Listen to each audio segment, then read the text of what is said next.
My computer clock just turned 4 o'clock. We got 49. I will give it a rolling start and just not do too much for the first few seconds. But it is 4 o'clock, so we're going to start the. I don't know exactly what the title of the webinar series is, but I think the CCBD DLD joint webinar series, and this is the, I think, first of those. And so I'm pleased and honored to be starting. And I'm going to check the chat box just to make sure people aren't telling me I'm doing something wrong. No, they're agreeing with me. Good. All right, things will get smoother from here on out. And we're going to spend the next hour of our time together talking about evidence-based practices in special education. I'm Bryan Cook. I'm at the University of Virginia, and I spent probably too many years of my career thinking about evidence-based practices in special education. And so I'll share some of what I've been thinking about during that time with you. It's going to be a broad overview of evidence-based practices. I'm going to give you some resources with links, and you can, we will send out, and we're not 100% sure yet, but you will get these slides in the very near future, and there's a lot of clickable links in them for you. We're not going to really do a deep dive into any particular evidence-based practice, but more talk about evidence-based practices broadly. There's a lot of slides in here. Some of them I'm going to just go through real quickly, and you'll have to go back and look at specifically, especially around the specific evidence-based practices and the specific sites. But I thought I would put them in on the slide so you can have that information should you want to go back and look at it later. So brief preview. I'm going to talk about why evidence-based practices might be important and why we might want to pay attention to them. We'll talk about what they are, what constitutes an evidence-based practice versus a research-based or a promising practice, for example. I always try to talk about, when I talk about evidence-based practices, which I'll just start referring to as EBPs, and save a little time, that what EBPs are not too, because they're not a panacea. And I think it's actually important to think of them not as some type of practice that is inaccessible and not understandable, but just one way to get at what an effective instructional practice is. And then we'll finish off with a little discussion of, it's great to know what EBPs are, but just knowing that really doesn't make much of a difference in terms of our teaching and improving student outcomes. And so we have to think about EBPs in a broader model of effective or evidence-based teaching. So we'll talk a little bit about adaptation and fidelity and talking about how we can sustain EBP implementation. As I mentioned, I've got a fair amount of content to get through, and so I'm going to go relatively fast. And if my audio cuts out or something, please try to let me know about that. But otherwise, I'm just going to try to keep moving with the intent of having a little time at the end to entertain questions and have discussion. But I'll probably, instead of trying to monitor the chat box, especially given our large numbers, which is great. Thanks to everyone for coming out. I'll just go ahead and get through it, and then we'll have discussion at the end. So starting off, why? Typically, I think education has been seen largely as more of an art than a science. And so how do we know what works? I think few people would argue that against doing the most effective instructional practices that are out there, but it begs the question, how do we know what works? How do we know what's effective? And traditionally, we determine that based on teacher experience, the training that we've undergone, experts such as textbook authors, professional development providers, our colleagues, and just tradition. At the base of all of these is personal experience, and personal experience is prone to error, as I'll talk about for the next few minutes. it's important. I'm going to try to remind myself to talk about it. Research is based on personal experience and perceptions as well.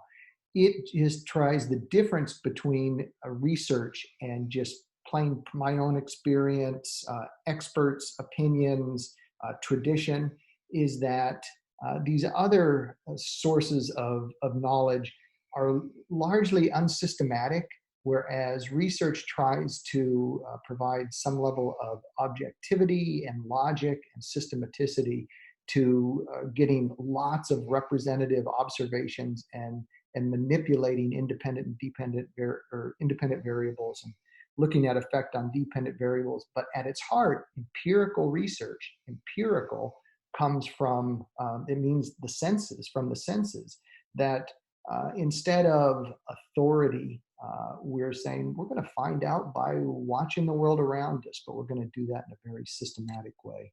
I'm getting off task already. But it does speak to Feynman's first principle, which I really love. The first principle is that you must not fool yourself, and you are the easiest person to fool. We all fool ourselves all the time. That's how we make sense of the world and kind of get by. We can't question everything, so we form beliefs on limited evidence, and it's hard to change our mind about something once we've formed a deeply held belief. And so I'm going to just talk for a few minutes about why at least some of those beliefs that we form aren't always entirely valid, and we might want to inform our perspectives, especially our professional perspectives on effective instruction based on science. So I didn't want to mess with the technology here, and it would take extra time, but entertain your family and friends as we spend more time inside in the coming days and weeks. There's a video, this goes back to the 90s. Daniel Simonson and some colleagues developed this, and they have three, I think it's college students in black t-shirts, three in white t-shirts, and they're each passing a basketball. And you're supposed to count how many times one of the groups, I think it's the group in the white t-shirts, passes the ball to one another. And they do this for like 45 seconds. In the middle of it, a gorilla comes out in the middle of the group, stands there for like 5 seconds, beats its chest, and walks off the screen. They've done this in study after study after study. I've done it probably 50 times at different presentations. It comes out to about half of the people don't see the gorilla. It's remarkable. Once you see the gorilla, you can't understand how you could possibly miss it. But people don't see the gorilla. They call it inattentional blindness. And when we don't expect to see something, we oftentimes just miss it, even though we're really kind of perceiving it. We don't see it or we don't think about it. And so I think this has a corollary in classrooms. If we really expect something to work or we don't expect something to work, we pick up and we pay attention to stimuli that agree with our perception. That's what we remember. Maybe there's this practice that we think is going to be great, and it turns out it really doesn't work for most kids. But we may hone in on those that it really does work for and not see the gorilla in the room, that it's not working for a lot of other people. So this is one of the other things I like to do with this. It's, what's it called? Pareidolia, something like that. That's probably not quite right, but something close to that. It's seeing faces in inanimate objects, and people do this all the time. And what I like out of this is not only do I see faces, I start to like intuit emotion and personality into these everyday objects.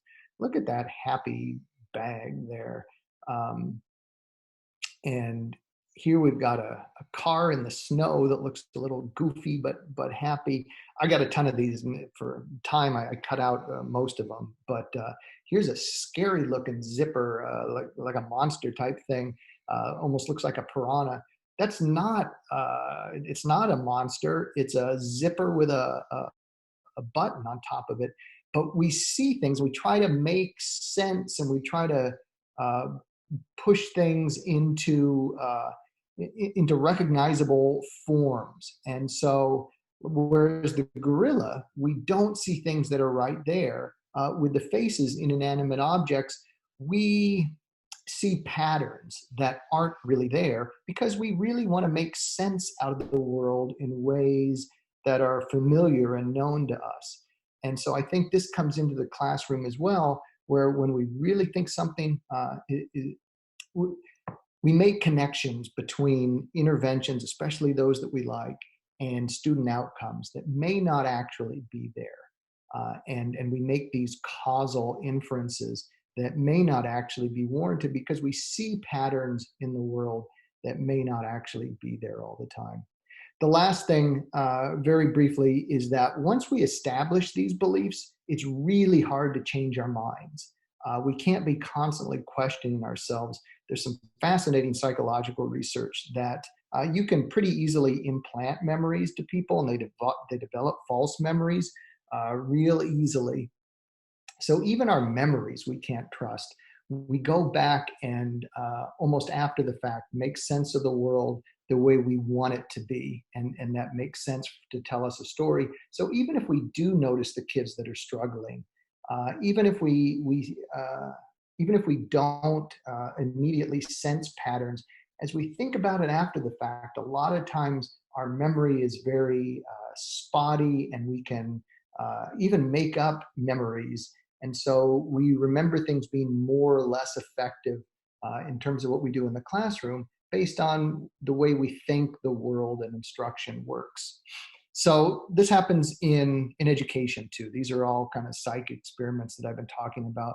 But like other experts and people in other areas, teachers sometimes form, act on, and claim invalid beliefs.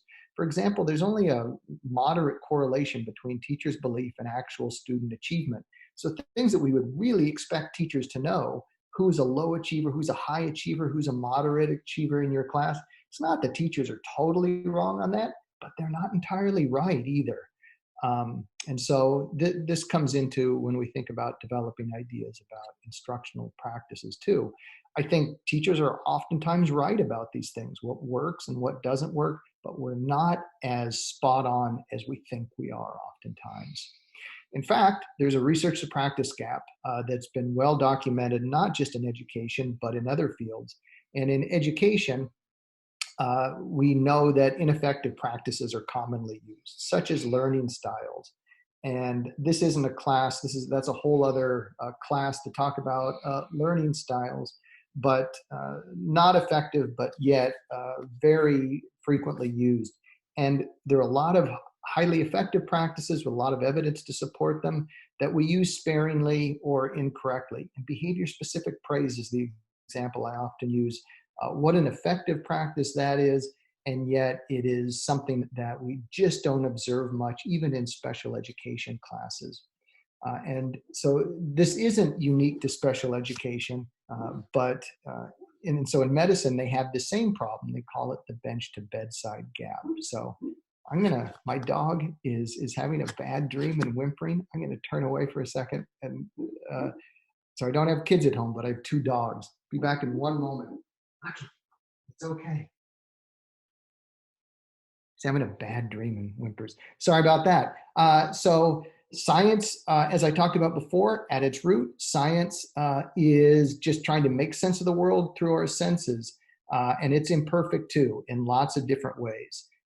But a rigorous experimental research is generally agreed, and certainly I believe a more valid approach to evaluate what works than personal experience and perceptions. So if we go back to Feynman's rule about not fooling ourselves, I see science as good protection against fooling ourselves. And I think this is especially important for students with disabilities who really need the most effective instruction. We don't have time to waste trying to kind of guess what might be effective and try different things that might be effective. We need to go with what is most likely to be effective. And so there's a real press to use the most effective instruction for students with disabilities. So what are evidence-based practices? Certainly, we in the last decade plus, there's a lot more attention paid to an evidence-based practice. The term is much more popular than it used to be, but this isn't a new idea. Using highly effective practice that research has shown to be effective.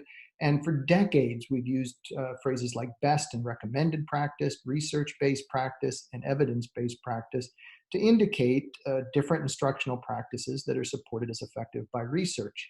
So I won't spend much time on this, but I do think there's a fair amount of confusion and ambiguity with the terms that are used in this area that I wish we would be more precise about the terms when we speak. Personally, recommended practice, best practice isn't my favorite term because I just don't know what that means. Best or recommended according to whom? According to what criteria? Best practice probably is supported by research, but I don't know. I just don't know. There aren't general criteria or even a general understanding for what is meant when we talk about best practice. So I'm a little wary of when I see things described as best practice. Research-based practice, a little more explicit in that, well, there's some research to support this, but there's a little research to support almost anything. There's a lot of bad research. If you look long enough, you can find research to support just about anything. So again, and I don't want to say that people are trying to sneak one by anybody when they talk about research-based practice. I talk about research-based practice. But to me, research-based practice is a little bit more ambiguous and just means there's some research out there to support a practice as being effective. At least when I talk about evidence-based practice or EBPs, it means something more specific. And it is an instructional program or intervention or practice that is supported by a body, more than one. One study is great, but any study has limitations. And so we want ideally a body of high quality experimental research. And that body of research shows that the program or intervention has meaningfully positive effects on an outcome for a population of learners. That being said, that's how I'm going to talk about evidence-based practice. I hear people talk about evidence. I go at conferences, I'll go hear something, or I'll see an in-service training being conducted on evidence-based practice, and there's no discussion of evidence. There's no discussion of a body of literature supporting a practice. It is just more kind of stories and personal opinion. And so that's how I'm going to use evidence-based practice. And I would recommend that as a field, we start thinking about using evidence-based practice more consistently in this way. But caveat that who knows when you hear it being used, how it's used, because it has become kind of a synonym for best practice in many ways. So one of the other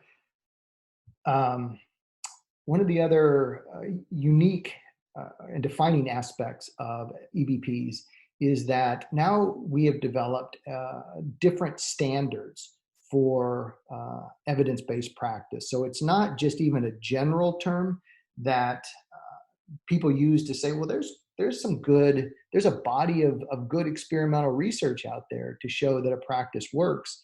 There's very specific standards that a practice has to meet to be considered evidence-based. What Works Clearinghouse, and I list it first, even though they update their standards periodically, and they just came out with a new set of a new update in 2020, but they've been around since 2002 doing this, so they kind of came first. Special issue of Exceptional Children, some teams of scholars in special education came up with some standards for EBPs in special education in 2005. Bryan and his colleagues came up with a set of standards for identifying EBPs, particularly in the area of autism. National Autism Center came up with their own set of standards. And most recently in 2014, the Council for Exceptional Children came up with their set of standards. I think in many ways it's a shame that we have all of these sets of standards, because it's kind of confusing that there's all these different sets of standards. But I'll just say this and leave it at that for now. They're similar. They all have similar criteria that you have to have multiple high quality experimental studies showing a meaningfully positive effect, that the practice has a meaningfully positive effect on a particular outcome. Now, they vary in some of the specifics, such as, well, what does it mean to be a high quality study? How many high quality studies do you have to have for a practice to be an EBP? But they're all going in the same direction. and kind of take the same general approach to identifying an EBP. But ultimately, when you see in the literature that something has been identified as an EBP, you have to go back to the standards that were used to identify it as an EBP to know exactly how much evidence and what type of evidence the standards involved. So in general, as I mentioned, evidence-based practices are identified using only experimental studies. And this is going to, for most, I think actually all of the standards I just mentioned, consider group experiments and single case design studies. There's a concern that we don't want to look at all studies. Some studies aren't as rigorous or strong as others, and the less rigorous studies may be more likely to be biased. And so we're only looking at high quality studies, and studies must meet all or most of a series of what sometimes they call quality indicators to be considered in an evidence-based review. And there's different standards about the number of studies. Usually, and I'll give an example in a second, there have to be at least a few, depending on the design and the quality, maybe more than a few studies that show positive effects. And some of the standards say it's not just enough to show, for some studies to show that it works, but there can't be many or any studies that show that it doesn't work. And these are some of the areas where the different standards differ a little bit. These are just some of the quality indicators that are considered, areas of quality indicators that are considered in the CEC EBP standards. That gets more into kind of a research class that we won't talk too much, that I won't talk about here. Maybe just to highlight here, implementation fidelity. So there has to be some evidence that the intervention or the practice was implemented like it was designed, because you can't really say, you can't really point to a study and say, well, that study shows that repeated reading works, if it really wasn't, they didn't really do repeated reading, they did something else. And that's just simply what implementation fidelity means.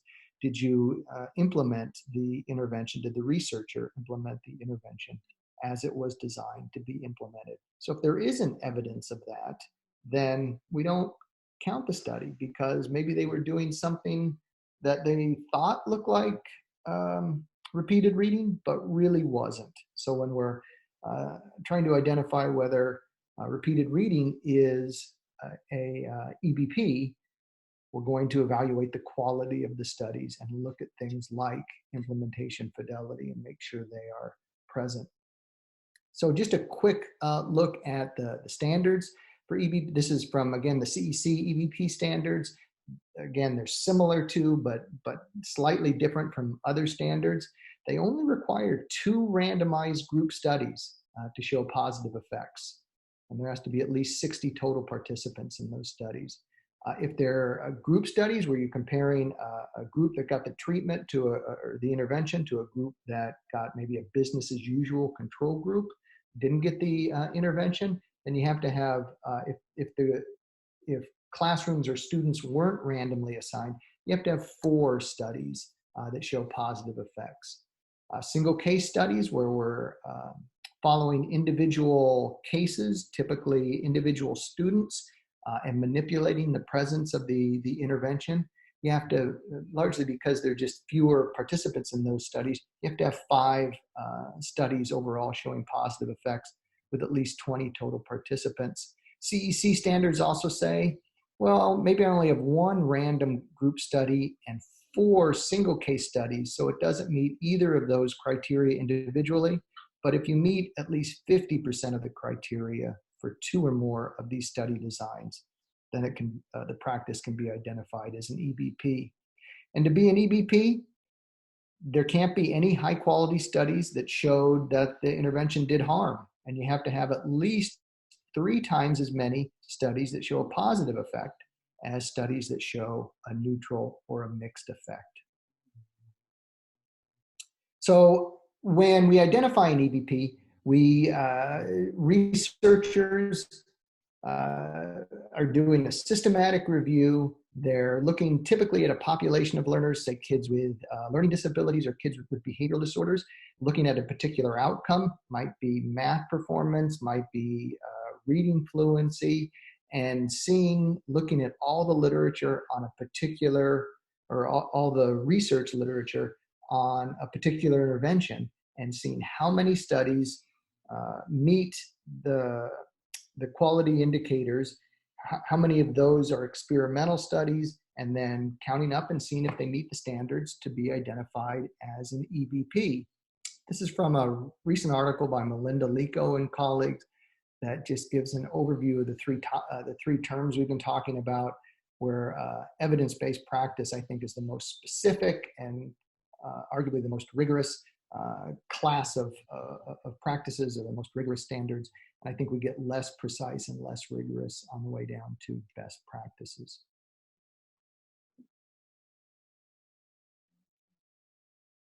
So I'm going to go over this relatively quickly, but for many of you, I think it will be what you're most interested in. And as I mentioned, you'll get the slides sent to you, and I just invite you to go back and take a look at all of this information. I'll go over it briefly, but I just can't spend too much time on it here. So the first thing that I'm going to do is go over I'll do it together. We're going to go over some of the sites and organizations on the internet that have identified evidence-based practices for kids with, or students with, disabilities, and then I'll actually list those evidence-based practices, and that's what we just won't spend a lot of time on. What Works Clearinghouse, as I mentioned, was one of the first ones out there. Initially, they did not do reviews specifically for kids with disabilities. Now they do. They have their own set of EBP standards. They actually don't identify their categories, don't include the term evidence-based practice. They classify programs and practices as they use 6 different categories, ranging from positive effects to negative effects. They have their own set of standards. One of the things that's nice about the What Works Clearinghouse site is that you can search, and there's a nice search function. And one of the things you can search for are children and youth with disabilities. What Works Clearinghouse is a little bit different. It was really geared originally for general educators, and they tend to do reviews more on programs, sometimes even curricular programs, rather than discrete instructional practices, although they're doing more of that now. What Works Clearinghouse was originally sometimes nicknamed the What Doesn't Work Clearinghouse. They are known as having relatively rigorous standards that a lot of programs and practices that they reviewed don't meet those high standards. And in fact, and I didn't check this real recently, but I don't think it's changed. Last time I checked, which wasn't long ago, they'd only identified 3 practices that met their highest level of evidence standards, or that were classified as having positive effects: first steps to success, coping power, and social skills training.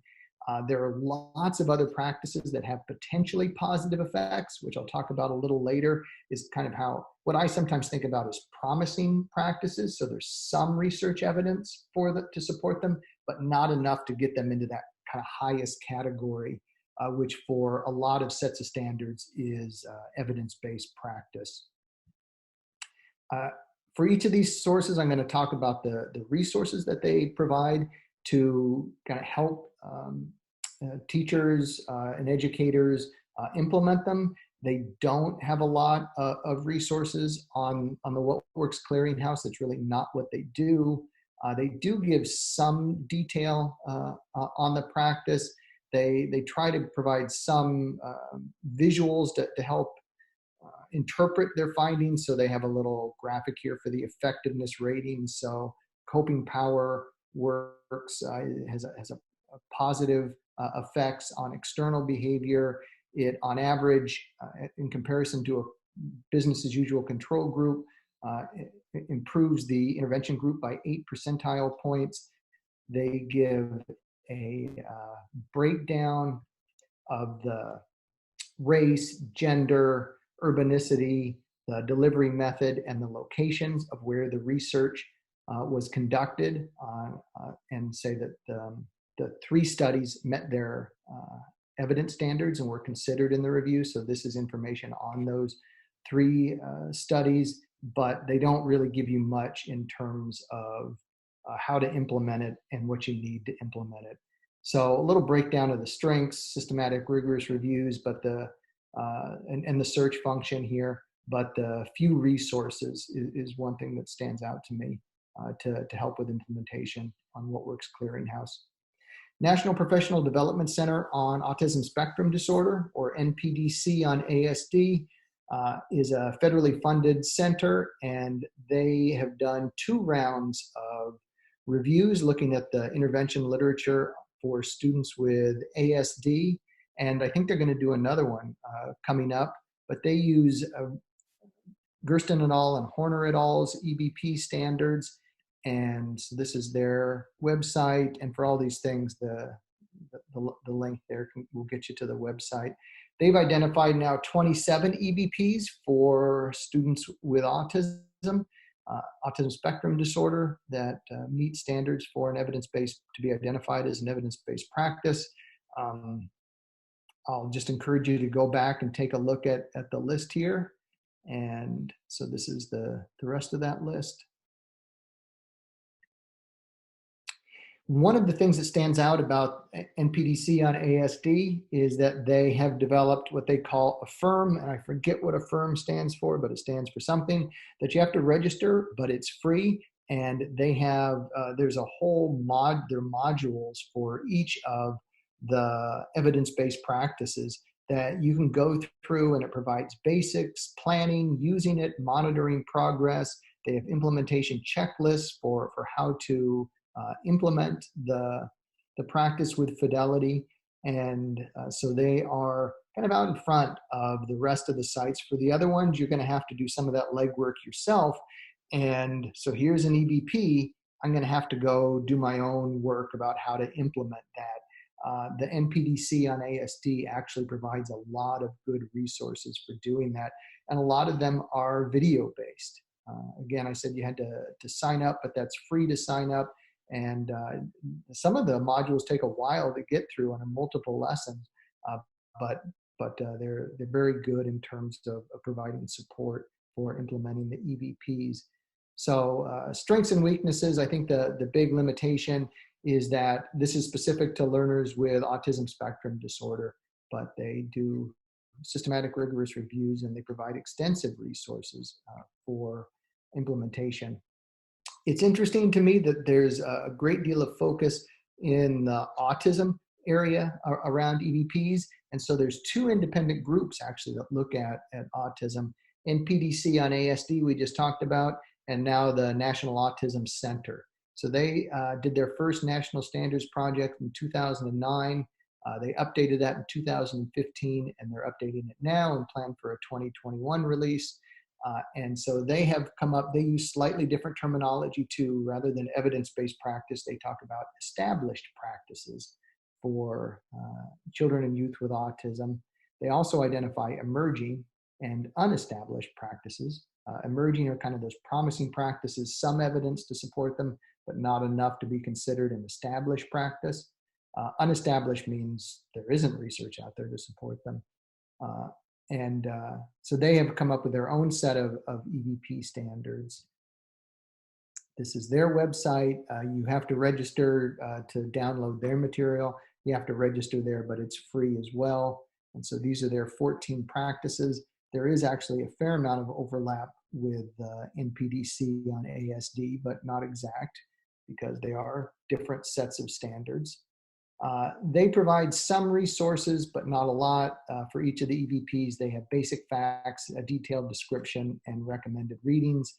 But it's like half a page to a page in their PDF. It's just not a lot of detailed support about how to implement it, but some information. So in summary, NAC systematic, rigorous reviews. They also identify emerging practices, but like the NPDC on ASD, it only focuses on learners with ASD, and there's not a lot of information or resources for implementing the practice. Last main site that I'm going to talk about is the National Technical Assistance Center on Transition. And so this is a federally funded center where they focus on transition especially for youth and adolescents in secondary schools, but not only secondary schools. I think they're starting to look at younger and younger kids. So they identify EBPs, but research-based practices, which is a slightly lower threshold, promising practices, which is slightly lower threshold, and how much and what type of research must support a practice, and then unestablished practices for things practices that don't have research support. They use slightly modified versions of Gersten et al. And Horner et al. Standards to identify their EBPs. Just a screenshot of their website. And so they have quite a few different practices that have been effective in different areas related to transition. And so again, I'll just encourage you to go back and take a look at these and then go on their website for more information. They do provide some resources on NTAC. They provide a description, a practice description, and then what I think is unique about NTAC is they provide lesson plan starters, and so they're not super fleshed out. And here's the screenshot of a start of one of them. But I think many teachers would find this helpful in terms of thinking about implementing the evidence-based practices found on NTAC for related to transition outcomes. So one of the strengths of NTAC is it's not disability specific. They cover all disability areas, but it's related to secondary and transition education. Limitations, they provide some resources, but not a ton. In looking at it, I found that there are some practices that are identified as EBPs they only list as being supported by a single study as effective, which I think is problematic and kind of cuts against the notion, at least for me, of what an EBP is. I think of an EBP as being supported by more than one practice. And I don't know if that's just a shortcoming in terms of their reporting of the practices that support it, or if that's the standards aren't always applied consistently. The final source of EBP reviews is that it's becoming increasingly popular for independent researchers to go out and do these reviews on their own. Everything that we've talked about now is done by different professional organizations and posted on their websites. Well, different teams of researchers can get together and apply any of these sets of standards to a research base and publish that as a paper in a professional journal. And that is done all of the time. My colleagues and I are now doing kind of a review of EBP reviews and trying to collect all of the different EBPs that have been identified in independent EBP reviews that are not on an organizational website. And I didn't know how to best organize them. I think this might not be the best way, but it's the way that I did it. I organized them by the different sets of standards that have been used. And so here are some practices that are EBPs for different groups of kids with disabilities, for different outcomes, using different sets of standards. And like the other areas, I will leave it to you to go back and take a closer look at these and see if there are any that are of interest to you. And then you can just look up the particular, the authors and the year and do a Google Scholar search, and you can find the article that's been published to find out more specifics. Some of these articles come with information about how to implement the practice, but we'll talk about implementation a little bit more at the end. But again, these are just these are to identify what are the evidence-based practices, and typically not a lot of information or supports are provided in terms of implementing the evidence-based practices. How many of these do I got here? We're almost done. Okay, so that's it for the independently identified EBPs. So there's a lot of EBPs out there. It's probably still insufficient. We're identifying more and more. We're doing more research. We're doing more reviews. I expect more and more practices to be identified as EBPs. But we've really come a long way from when I first started thinking and talking about this stuff over a decade ago, in terms of the practices that we've identified as being pretty darn confident that we have good experimental bodies of good experimental research to show that these practices work for improving a particular outcome for a particular population of students. But they're still limited. This probably isn't going to get every special educator through all parts of their day using only EBPs. And so there's going to be times, there's going to be certain populations, there's going to be certain outcome areas where you just can't find an EBP that is relevant, or you tried the one EBP that you could find and it wasn't effective for this kid or this group of learners. So sometimes, and it's one of the things I want to stress, I want to get us away from thinking about the world of practices as being dichotomized into evidence-based and not evidence-based. This works in a couple ways that I'll talk about. One, research evidence does not equal effectiveness. Research evidence is a very good indicator of effectiveness, but there's lots of effective practices out there that aren't identified as evidence-based and that there's very little evidence for, and that's okay.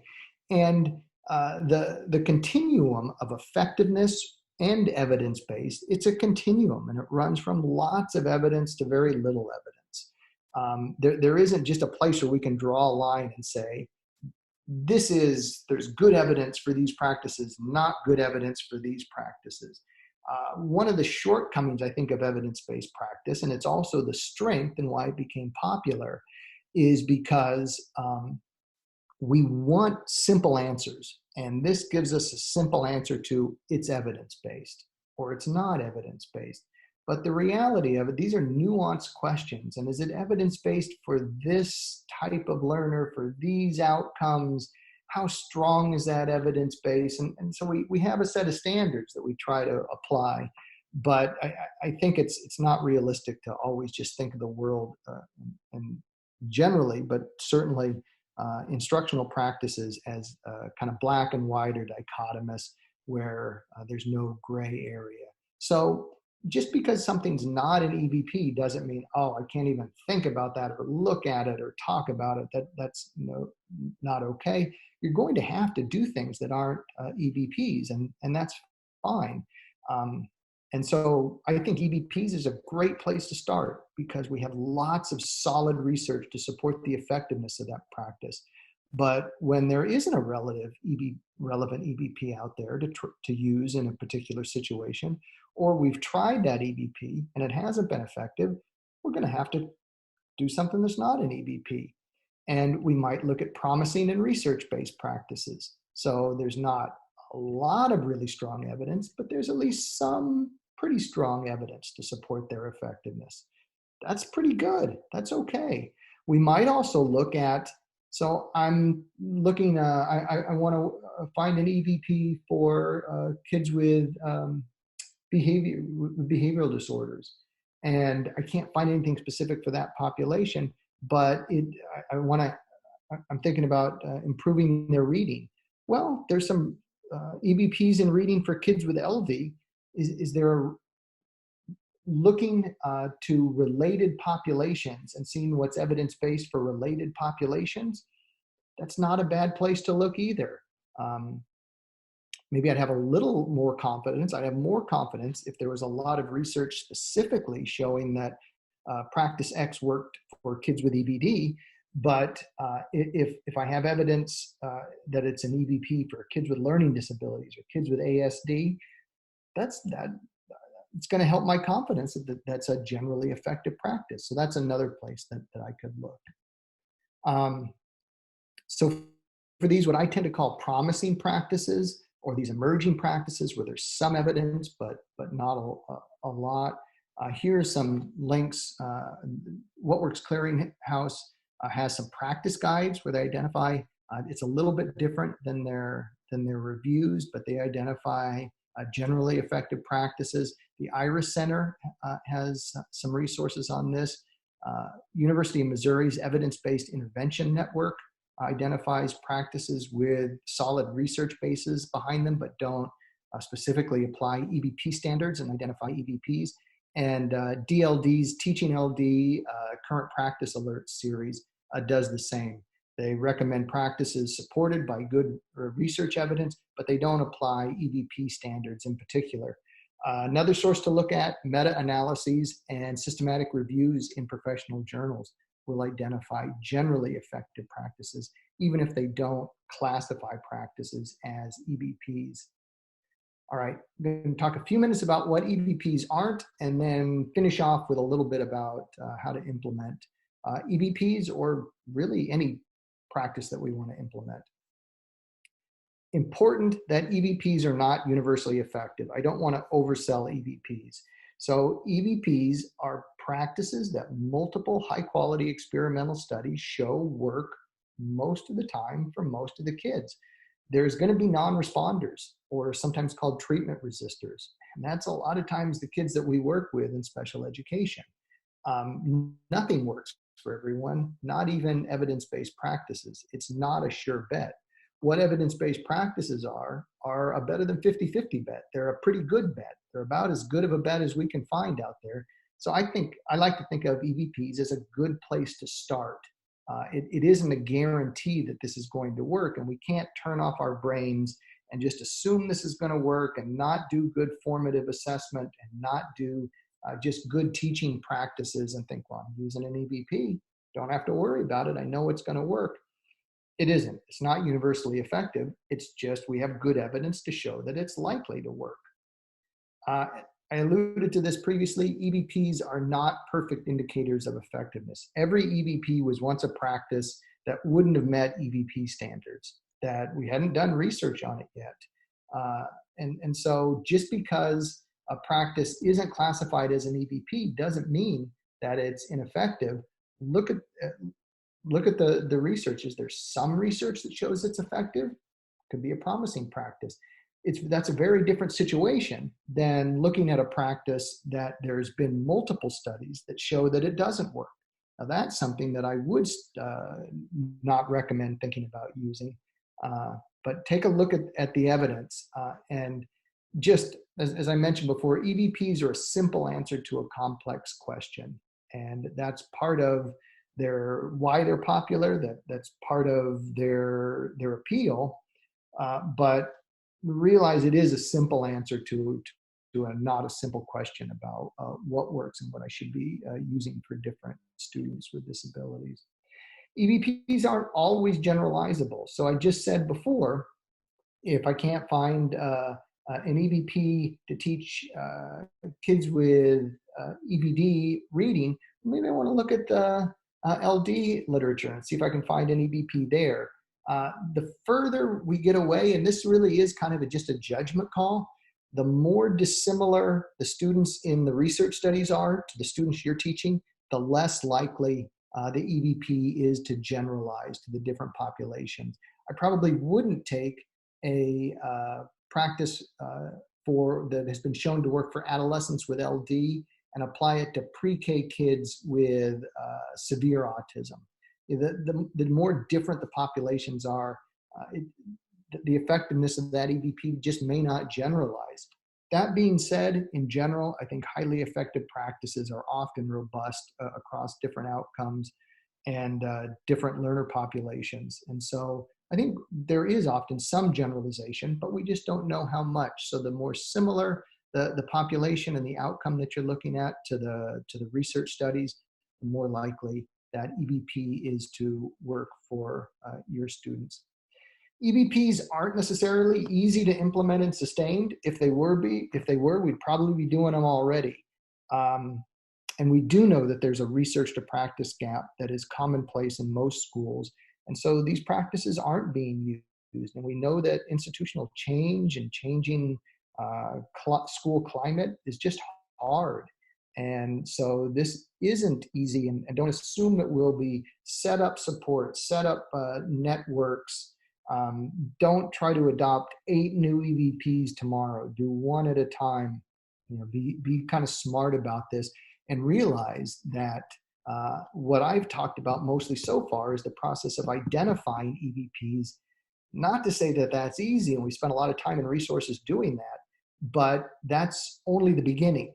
And the part that's left is actually the important part about actually implementing them over time, and sustaining that implementation with fidelity, so that we're actually improving student outcomes. And that's a whole other big process that we'll just touch on here at the very end. And towards that end, realize EVPs are not, they're insufficient. This is one piece of the larger puzzle. Evidence-based practice, or EBP, really comes out of medicine.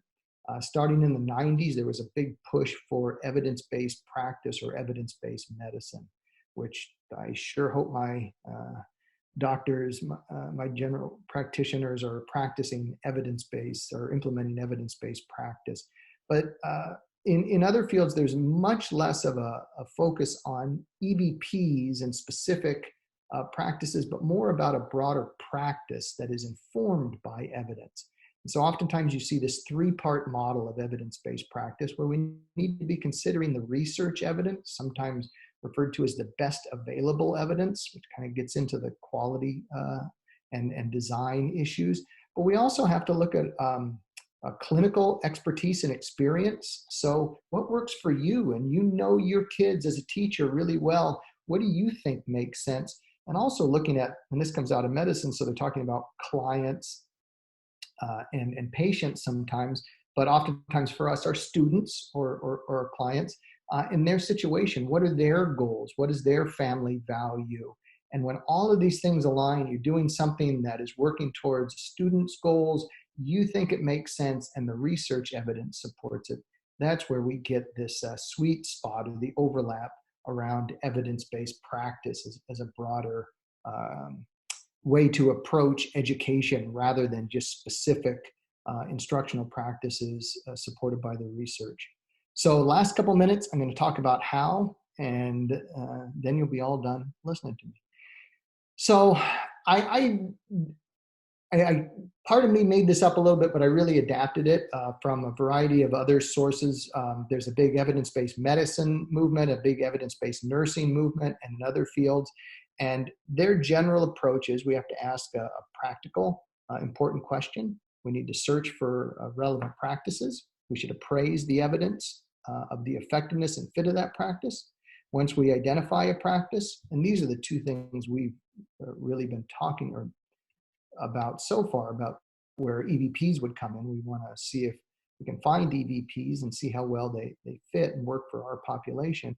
But then we need to implement those practices effectively and with fidelity. We need to evaluate them. We need to adapt them if needed, and then repeat as needed. So I'll go through each of those steps real quick and we'll be done. Practical question. You don't want to take apart your whole curriculum and try to redo it. Target a key outcome that one or more students are struggling with, that you have evidence that they're not making adequate progress. The idea, don't fix it if it ain't broken. And you want to prioritize these pivotal skills such as reading, behavior, and focus on those first that are probably going to make the biggest impact on student success in and out of school. Once we have an area that we want to focus on, we can search the resources that we discussed earlier, including professional journals. We want to see if we can find EVPs. If we don't find an EVP, maybe we're going to go to that next level of looking for research-based or promising practices. We might identify EVPs in a closely related outcome or for a closely related disability area. And if we don't find any of those, I think we can still go and try to find other recommended practices that are supported by the best available evidence. Better if we kind of strike out with the EVPs and we're really not finding some other research-based practices, I think we can still find some research evidence and see what's supported by research evidence, rather than throwing our hands up and saying, I don't know, I'm just doing this because it feels good. The more research evidence, the better. And I think that's really what EBPs are. They're just a high bar for the level of research evidence to support a practice. Really all EBPs are. You have a lot of confidence that there's sound research to support this practice is effective. So once we find that, we need to appraise the evidence. If it's an EBP, say, oh, that's good. We know that's a pretty effective practice. I never noticed there's a little smiley face on the thumb, I think. Research-based or promising practices, probably the next best thing. We can look at meta-analyses and systematic reviews that are published. And we can go and look for different student populations. The closer it is to your student population, the better, the more likelihood of generalizability, as we talked about. I am a little wary of people without any background or training searching the research on your own.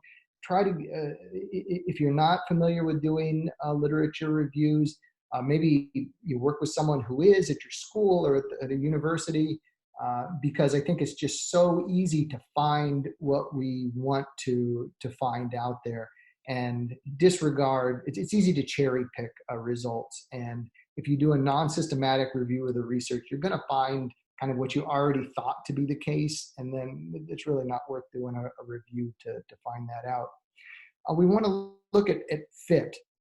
And so when we appraise the identified practice, how well does it fit? And this is something that really is a judgment call, but is it something you can do with your available resources, your time, the level of preparation and administration support that you have available? Is this something that's going to work for you in your classroom? And this is not an insignificant issue.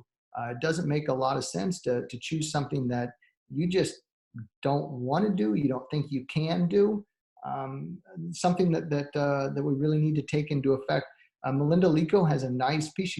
She and her colleagues have systematized one approach for evaluating fit.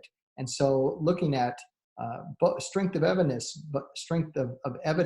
supporting a practice, but also its effectiveness in relation to its cost, how easy it is to implement, and how transferability, or how many resources there are out there for a practice. I don't think this is the right way to do it, but I think it's a nice guide for things to think about, and for people who kind of like lists and to add up pluses and minuses. That's a nice way to do that. Once we've selected a practice that we feel is effective and that is a good fit for us, we need to implement it with fidelity, implement it effectively and with fidelity. So the first piece of that is we need to do it effectively. And I think it's just really important to realize that evidence-based practices are just a tool. You still have to be a good teacher, obviously.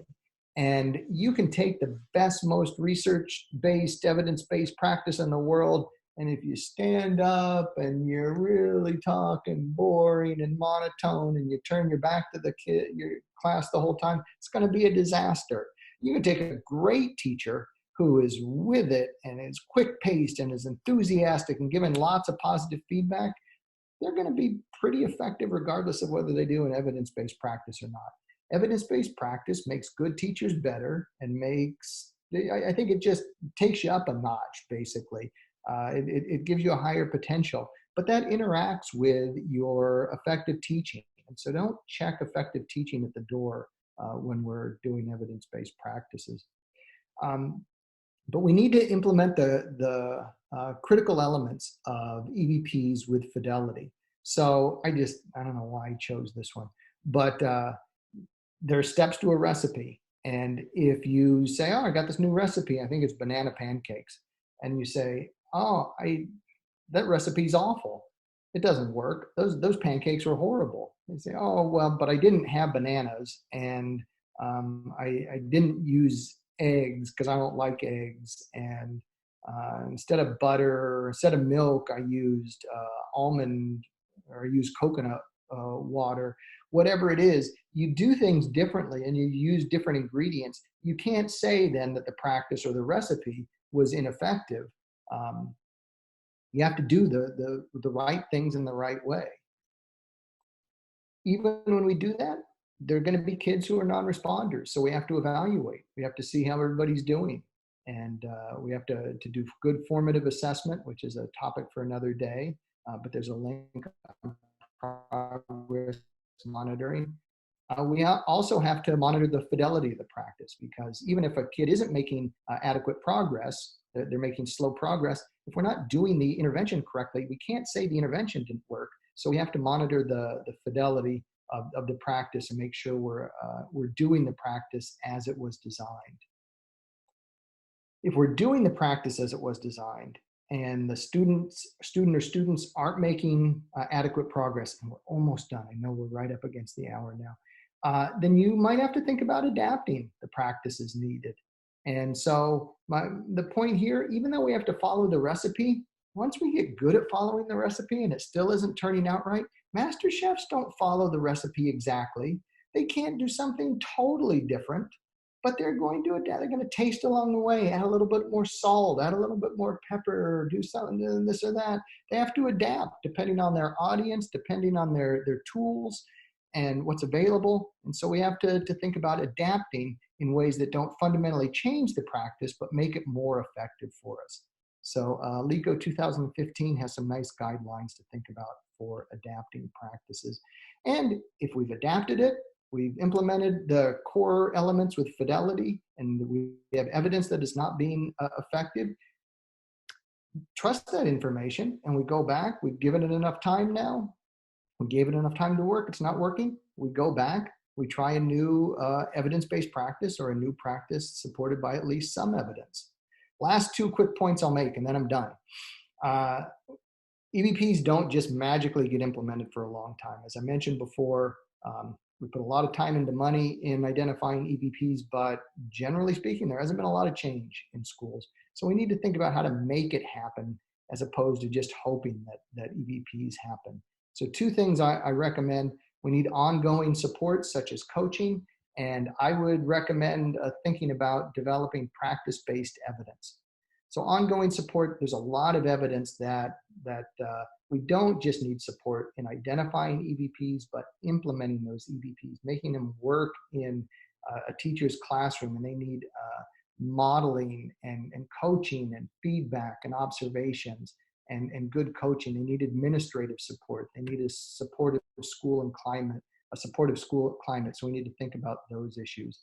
Last thing that I'll advocate, if we want more, this comes out of medicine a while ago, if we want more evidence-based practice, we need more practice-based evidence. And this is the idea that for most practitioners, when I start talking about evidence-based standards and experimental research and random assignment and meta-analyses, it doesn't speak to their realities. It doesn't, that's just not very persuasive. So if we can get real classroom teachers to develop stories, student data, evidence of successful ways to adapt EVPs, and get teachers talking to teachers about how EVPs work, I think that's going to be the missing link between research and practice.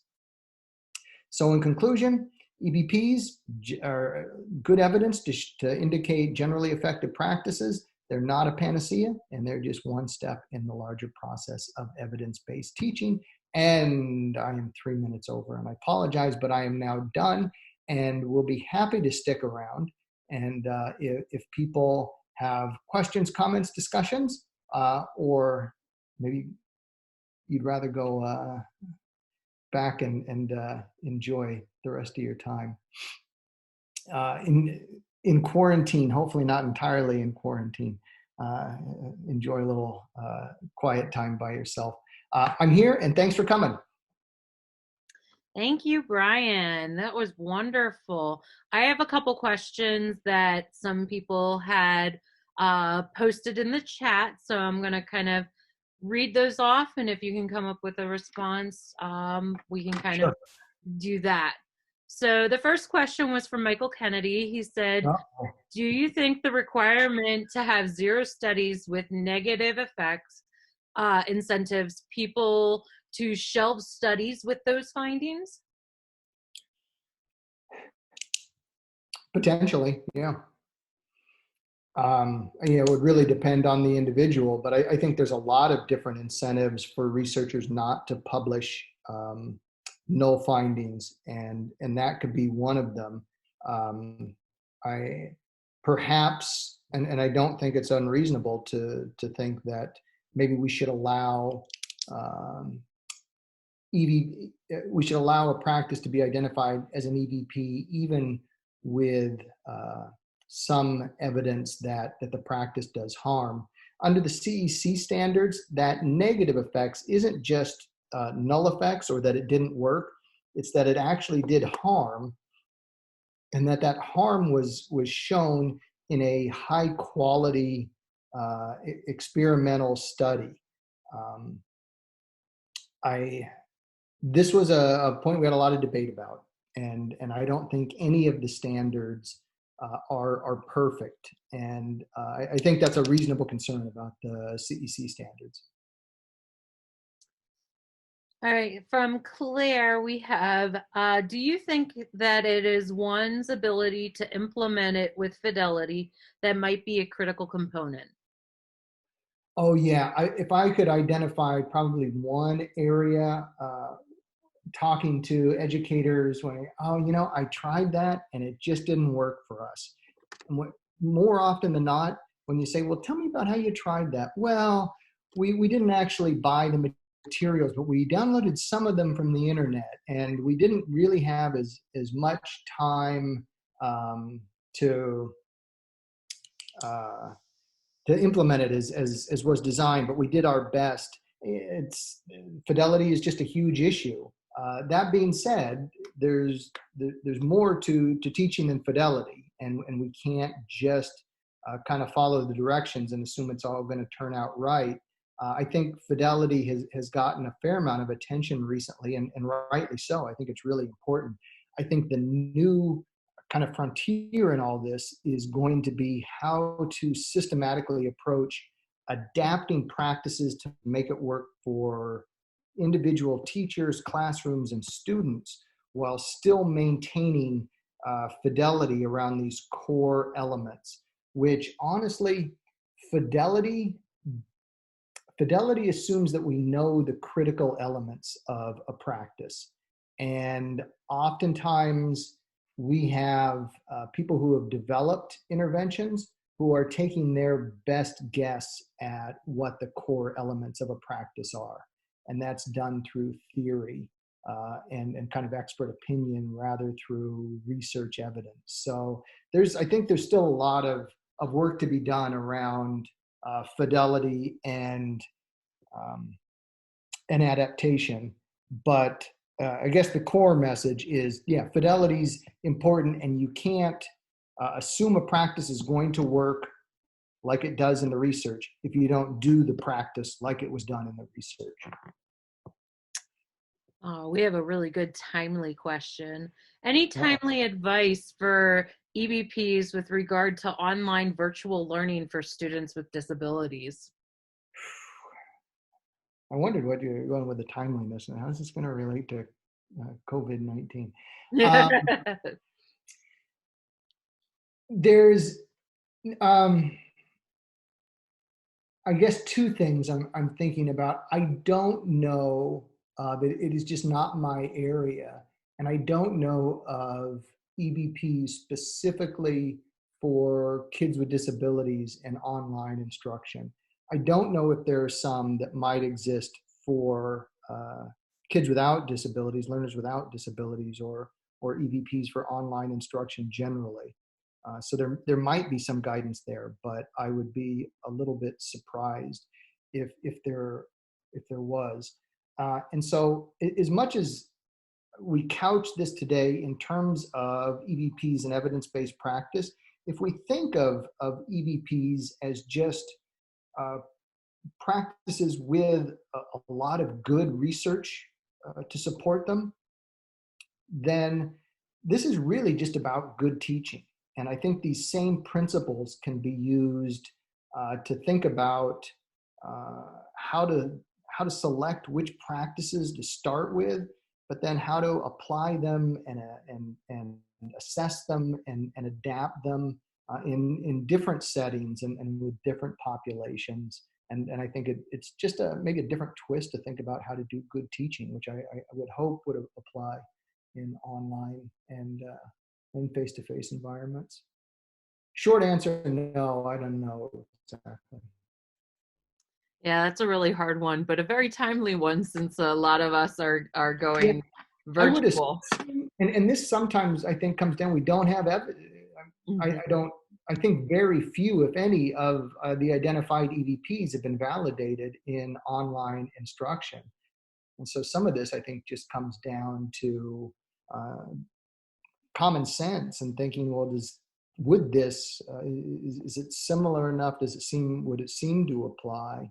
I think I think EVPs generally are going to be robust and can oftentimes be applied in online or other types of environments, but not necessarily. So I think it's something you have to kind of decide on a case by case basis using common sense. So from Stacy, she asked, is it true that there are more evidence-based practices for elementary school level and not so much for high school and secondary levels? And what advice do you have for high school teachers? I think probably that is the case in most areas, and I think that's just because for a variety of reasons, there's more research done in at the elementary levels, and so that's just where there's more evidence out there. And so I think for secondary teachers, there's more research, there's more EVPs being identified at the secondary level, but you'll have to go down probably more often to those other levels of research evidence and probably be less able to rely entirely on EVPs, but look for promising practices and practices that have some research support, even if they're not identified as EVPs. And the final question that I have so far, oh, nope, I got a second one. Um, can you offer us any ideas of how professors encourage new teachers to share practice-based evidence? How prof- I think it is. I don't think we have a lot of. It's not commonplace. We don't have a lot of structures for doing this. There's professional learning communities. I think there's lots of informal networks that teachers use. I think in some ways, practice-based learning, why it just rings true to teachers to hear this information from other teachers. It's kind of like battle tested in that way. I think in some ways the teachers, that's behind the popularity of teachers pay teachers and that type of approach, that getting this from someone else who is in a situation like I am, and that just speaks to me as a teacher. And so I don't think there's right or wrong ways to do it, but I wish we could harness that information, and instead of whether it is professors in pre-service teaching or in-service providers, kind of just mixing maybe some research evidence and support for a practice, but really using a lot of testimonials from teachers and classroom-based evidence and showing and telling stories about how it worked for individual students. I think that the difficulty with that is practice-based evidence alone can be wrong a lot. Going back to some of the early parts of the presentation where it's very easy to fool ourselves. I can come up with practice-based evidence that I can get stories from people telling me some crazy stuff works that really is truly ineffective. So we need to base this in an evidence-based paradigm, but to kind of market it and disseminate it effectively, I think we need to think about ways, and this can be something that all of you think about how to provide that practice-based evidence to kind of make the evidence-based practices appealing and trustworthy for practitioners. So those are all the questions that I got through the chat and through a couple questions and answers. Did anybody Actually, else think you have might it? have. I Oh, actually think you may have missed one. did I miss one? Which I one did I think miss, so. JT? There was a question from Shauna. Have there been any developments on how qualitative research fits into the EBP world? Oh, thank you, JT. I did miss that one. Yes and no. One of the big, I think, pushbacks. So when What Works Clearinghouse started, they didn't look at single case design research. I think it's one of the reasons that all of these other sets of standards were developed around special education. Was at least initially What Works Clearinghouse didn't consider single case design research, and so there was this real sense of, wait a second, you're not considering research that you should be. And certainly there was that blowback from qualitative researchers too. Um, I think more and more within the research community, there is consensus that qualitative research isn't designed in such a way to establish causality. It just isn't designed to identify, does X cause Y? So from my perspective, I don't think we should be using it to identify EBPs, but where qualitative research can really play an important role. And that, by the way, is not a knock on qualitative research. Different research designs are designed for different purposes. And that's just not what qualitative research is designed to do. Qualitative research is to explore and richly describe certain phenomena.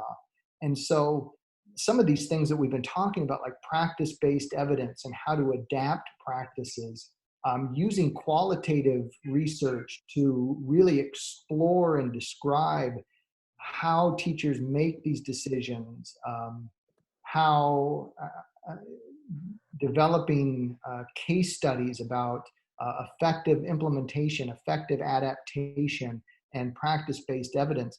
I think qualitative research can really play a strong complementary role, not in establishing EBPs, but providing information, detailed information about how we can effectively implement, adapt, and disseminate that information.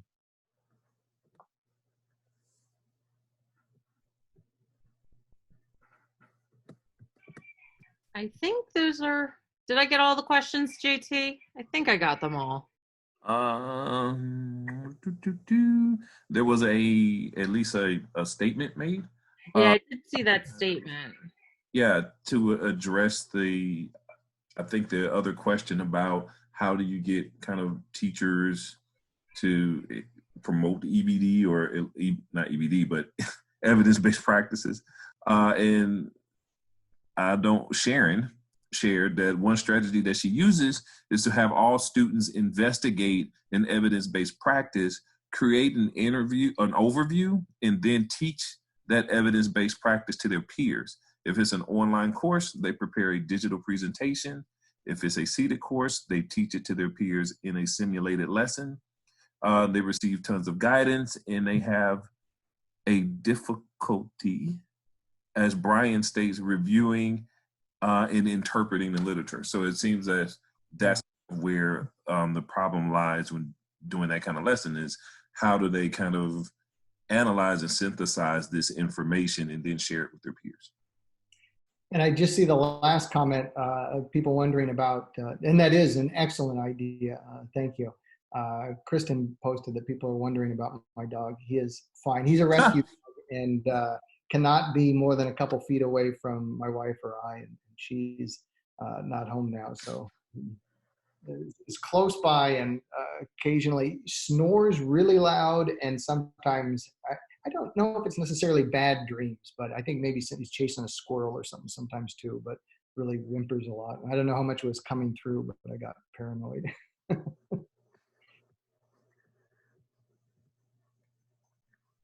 All right, well, and I guess I'll just reiterate that I think we'll be getting the PowerPoint out to everybody with links, And thanks for sharing some time. Yeah, thank you again, everybody. Just as a quick reminder, if you can submit a post survey response for us, I'll post it here at the bottom of the chat. We should also be able to, it should send it when we end the meeting here as well. But thank you, everyone.